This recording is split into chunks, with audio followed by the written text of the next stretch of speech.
Friends, मैं सुनीता अग्रवाल। मेरे channel पे आप सभी का बहुत बहुत स्वागत है। तो आज हम बनाएंगे बहुत ही ज्यादा टेस्टी रेसिपी। तो चलिए बनाना शुरू करते हैं। आज मैं आपको बहुत आसान तरीके से आलू की चटपटी और टेस्टी चाट बनाना बताती हूँ, कैसे बनाई जाती है। और इस चाट में हम बहुत कम ऑयल का इस्तेमाल करेंगे, फिर भी ये बहुत ही ज़्यादा टेस्टी बनके तैयार होगी, जो कि आप सभी को बहुत ज़्यादा पसंद भी आएगी। चलिए आलू की चाट बनाना शुरू करते हैं। चाट बनाने के लिए ये हमने 6 मीडियम साइज के बॉयल आलू लिए हैं। अब इसमें से हम एक आलू ले लेते हैं और इसको इस हाथ पर रखते हुए अब हम आलू को दूसरे हाथ से दबाते हुए टिक्की का शेप देंगे। देखिए, हमें इस तरीके से आलू को दबाना है।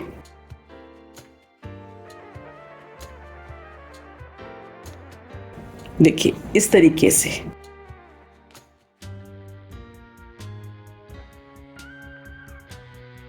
और ये चाट बनाना बहुत आसान है, झटपट बनके तैयार हो जाती है और ये खाने में तो बहुत ही ज्यादा टेस्टी लगती है।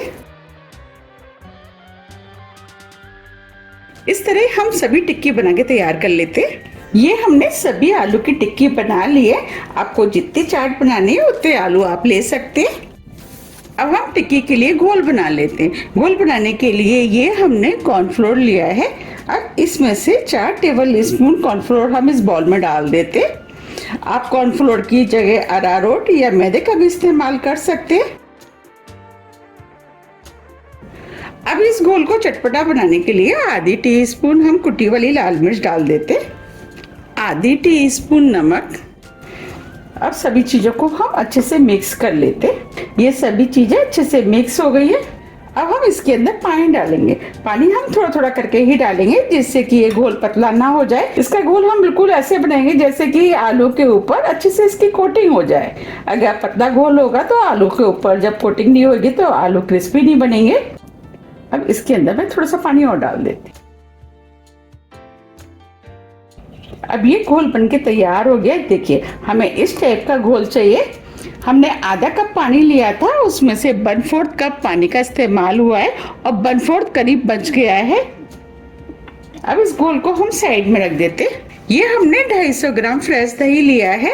अब हम इस दही को फेंट लेते हैं। हमें इसके लिए फ्रेश दही का ही इस्तेमाल करना है, खट्टे दही का इस्तेमाल नहीं करना है। अगर हम खट्टे दही का इस्तेमाल करेंगे तो हम जब टिक्कियाँ बनाएंगे तो टिक्कियाँ खाने में टेस्टी नहीं लगेंगी। और इसके लिए हमें थोड़ा गाढ़ा ही दही का इस्तेमाल करना है। अब ये दही भी फिट गया है। अब इसके अंदर हम 2 टेबल स्पून पाउडर शुगर डाल देते हैं।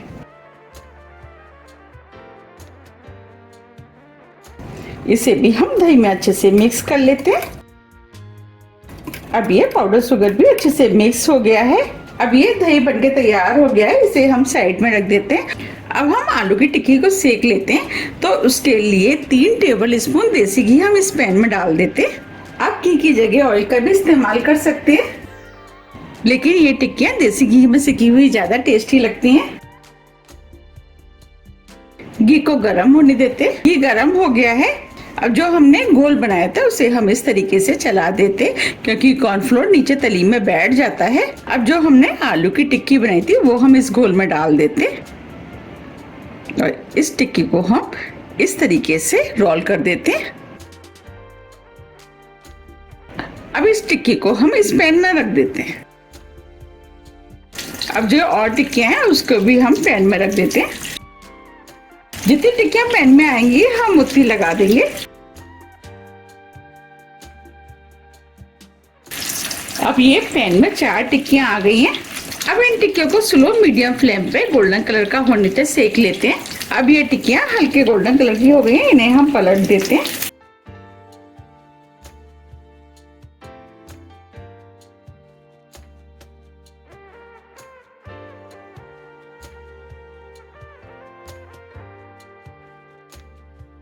अब इन टिक्कियों को दूसरी तरफ से भी सिकने देते हैं। ये टिक्कियाँ बहुत ही ज्यादा क्रिस्पी और टेस्टी बनके तैयार होती है, क्योंकि हमने इसके अंदर कॉर्नफ्लोर का घोल लगाया है, उसकी वजह से ये क्रिस्पी बनती है।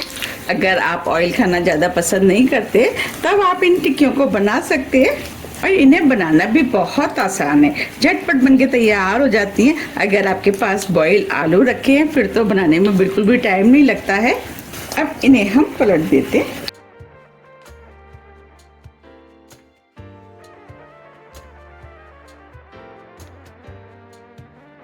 और इस तरीके से हम उलट पुलट के क्रिस्पी होने तक इन टिक्कियों को सेक लेते हैं। अब ये टिक्कियां भी दोनों तरफ से सेक गई हैं और क्रिस्पी हो गई हैं।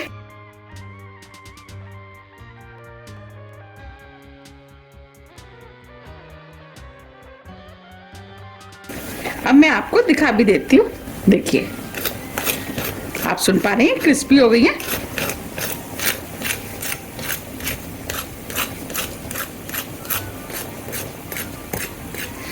देखिए है ना कितनी क्रिस्पी। हमने इन टिक्कियों को स्लो मीडियम फ्लेम पे ही सेका है, जिससे कि ये अच्छे से क्रिस्पी हो गई हैं। अब इन टिक्कियों को हम प्लेट में निकाल लेते हैं।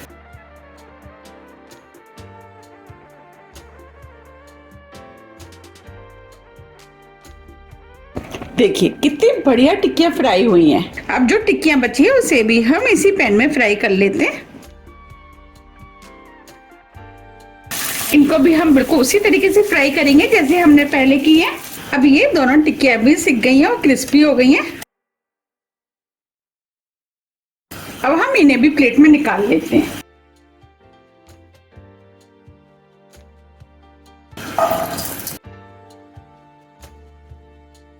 अब फ्लेम को बंद कर देते हैं। देखिए कितनी बढ़िया टिक्कियां सिक के तैयार हुई हैं। हमने टिक्कियों को सेकने के लिए 3 टेबल स्पून घी डाला था, उसमें से भी देखिए 1.5 टेबल स्पून करीब घी बच गया है। वैसे हम डीप फ्राई करके जब हम टिक्कियों को सेकते हैं तो बहुत ज्यादा घी और ऑयल का इस्तेमाल होता है।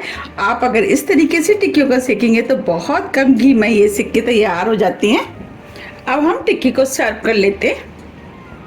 देखिए कितनी करारी और क्रिस्पी टिक्की बनके तैयार हुई हैं। अब इन टिक्कियों को हम प्लेट में रख देते हैं। हम 2 टिक्की की चाट बनाएंगे। आपको जितनी टिक्की की चाट बनानी है उतनी आप टिक्की ले सकते हैं। बस टिक्कियों को सेकते समय आपको ध्यान रखना है, टिक्कियों को स्लो मीडियम फ्लेम पे ही सेकना है, जिससे कि ये अंदर तक सिक करके क्रिस्पी बने। अब टिक्की के ऊपर हम दही डाल देते हैं। दही आप अपने टेस्ट के अनुसार थोड़ा सा कम या ज्यादा भी कर सकते हैं।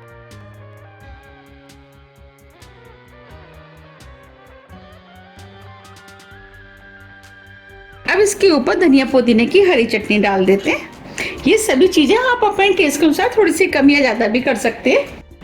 अब इसके ऊपर हम इमली की मीठी चटनी डालेंगे।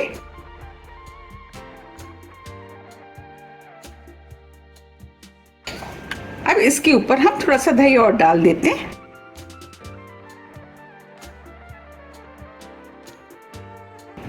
इमली की मीठी चटनी। अब हम इसमें मसाले डालेंगे।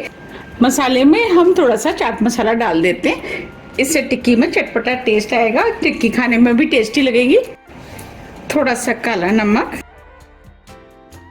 भुने वाले जीरे का पाउडर, लाल मिर्च पाउडर आप अपने टेस्ट के अनुसार थोड़ा सा कम या ज्यादा भी कर सकते हैं। आपको जितनी तीखी खानी है उस हिसाब से आप लाल मिर्च डाल लें। अब इसके ऊपर हम महीन वाले सेब डाल देते हैं, जिससे टिक्की देखने में भी सुंदर लगेगी और खाने में भी टेस्टी लगेगी। थोड़े से अनार के दाने।